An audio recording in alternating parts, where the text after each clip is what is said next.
Ureberera inyungu z'umuhanzi Kevin Kade yahakanye iby'agasuzuguro ashinjwa kwerekana nyuma y'amasaha make itangazamakuru ry'imyidagaduro rikorera mu Ntara y'Amajyepfo rihagaritse gukina indirimbo z'uyu muhanzi rimushinja kurica amazi akanagira uruhare mu gutuma rimenwaho inzoga.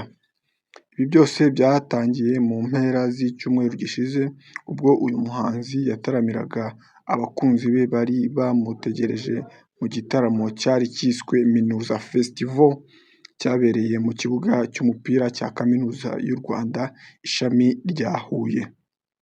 Iki gitaramo cyari cyateguwe na Banki Nyarwanda Itsura Amajyambere BRD, kigamije gusobanurira no gukemura ibibazo bikibangamiye abanyeshuri, by'umwihariko bifitanye isano n'amafaranga yo kubatunga bahabwa n'iyi banki binyuze mu kizwi nka Minuza.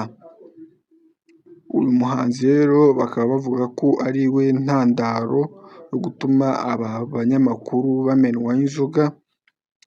Abo bo babyise ko ari agasuzuguro bakorewe n'uyu muhanzi ndetse nabo bafata icyemezo cyo guhagarika gukina indirimbo ze. Njye ndi Abu Dhabi, ni Habineza TV, aho uzajya ubonera amakuru yose ku gihe. Urakoze.